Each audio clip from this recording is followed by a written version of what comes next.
दोस्तों नमस्कार। Rakesh motivator channel में आप सभी लोगों का तो स्वागत है। यह भारतीय इतिहास मध्यकालीन भारतीय इतिहास का 37वां कॉलेज है क्लास है। विजयनगर साम्राज्य के बारे में हम लोग दोस्तों पढ़ते हैं और आगे चलते हैं। विजयनगर साम्राज्य की स्थापना हरिहर प्रथम तथा बुक्का प्रथम ने 1336 ईस्वी में की थी। इनके पिता संगम के नाम पर उनका संगम वंश कहलाया। हरिहर और बुक्का काम्पिली राज्य में मंत्री थे। मोहम्मद तुगलक ने जब काम्पिली को विजित किया तब हरिहर और बुक्का को बंदी बना लिया। इन्होंने इस्लाम धर्म स्वीकार कर लिया। बाद में इन्हें तुगलक सेनापति के रूप में दक्षिण भेजने का निश्चय किया। हरिहर और बुक्का तुगलक सेना के साथ काम्पिली आए और उन्हें काम्पिली विद्रोह का दमन किया। अंत में एक संत विद्यारण्य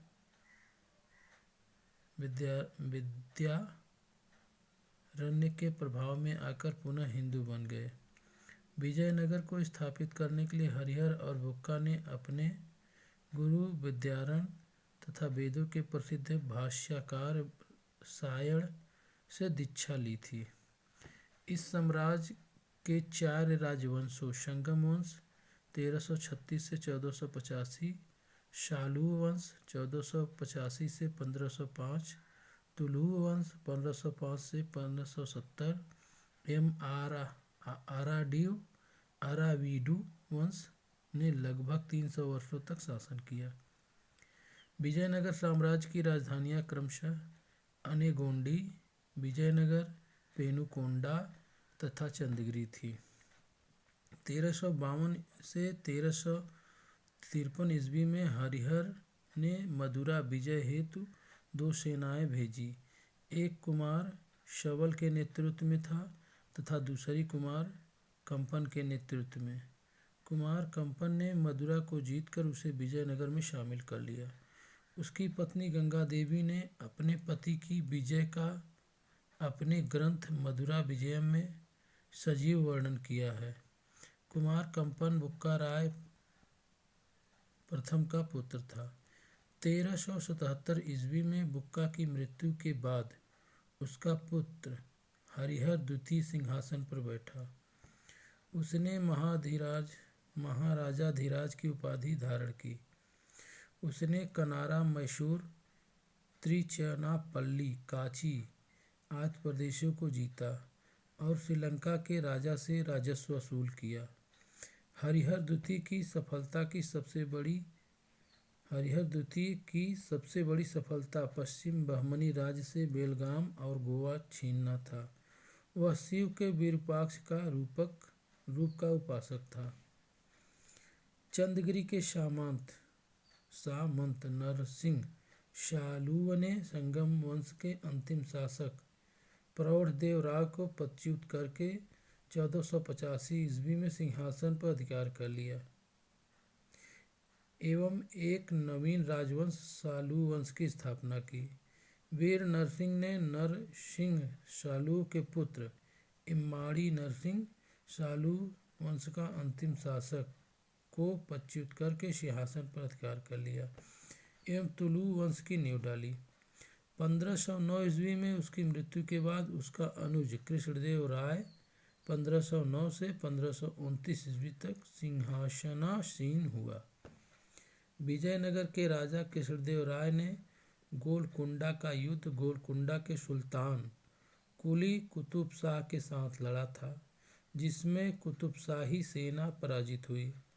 कृष्णदेव राय का शासनकाल विजयनगर में तुलु साहित्य का क्लासिक युग माना जाता है। उसके दरबार को तुलु के 8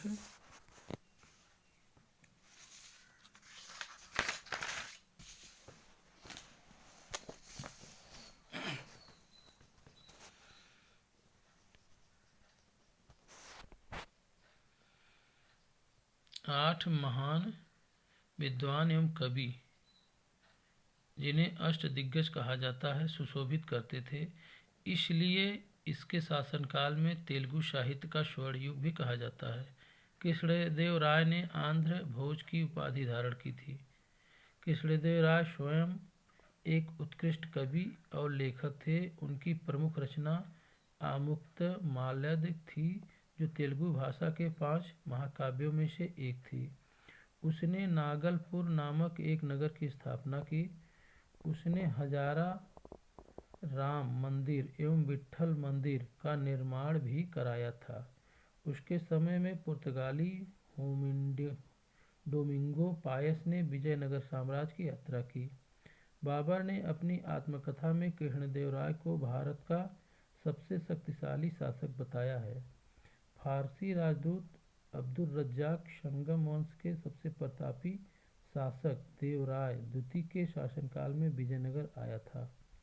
महाभारत के तेलुगु अनुवाद का अर्थ नन्नयन ने प्रारंभ किया था, जिसे एरन द्वारा पूरा किया गया। ये तीनों तेलुगु साहित्य के कवित्रय के रूप में विख्यात हैं। वैदिक ग्रंथों के भाष्यकार सायण को विजयनगर राजाओं का आश्रय मिला। जनवरी 1565 में तालिकोट के प्रसिद्ध युद्ध में बीजापुर, अहमदनगर, गोलकुंडा और बीदर की संयुक्त सेनाओं ने विजयनगर को पराजित किया। इस संयुक्त सेना में केवल बरार शामिल नहीं था। फरिश्ता के अनुसार यह तालिकोट में लड़ा गया, किंतु युद्ध का वास्तविक क्षेत्र राक्षसी एवं तगड़ी नामक 2 ग्रामों के बीच था। तालिकोटा के युद्ध के समय विजयनगर का शासक सदाशिव राय था, किंतु वास्तविक शक्ति उसके मंत्री राम राय के हाथों में थी। अराविडु वंश की स्थापना 1570 ईस्वी के लगभग तिरुमल ने सदाशिव को अपदस्थ कर पेनुकोडा में की थी। इसका उत्तराधिकारी रंग प्रथम हुआ। रंग प्रथम के बाद वेंकट द्वितीय शासक हुआ। उसने चंद्रगिरी को अपना मुख्यालय बनाया। विजयनगर के महान शासकों की श्रृंखला में अंतिम वर्ष था। वेंकट द्वितीय राजा बोडियार का समकालीन था, जिन्होंने 1612 ईस्वी में मैसूर राज्य की स्थापना की। विजयनगर राज्य में राजस्व का सर्वाधिक महत्वपूर्ण स्रोत भूमि कर था। भूमि का भलीभांति सर्वेक्षण किया जाता था। सामान्यतः भू राजस्व की दर उपज के 1/3 अंश से 1/6 अंश कर दी तक थी। इसका निर्धारण भूमि की श्रेणी और फसल की उत्कृष्टता के आधार पर किया जाता था। शिष्ट नामक कर राज्य की आय का प्रमुख स्रोत था। केंद्रीय राजस्व विभाग को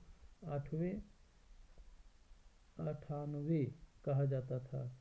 हम्पी के खंडहर वर्तमान कर्नाटक में अवस्थित है। विजयनगर साम्राज्य की प्राचीन राजधानी का प्रतिनिधित्व करते हैं।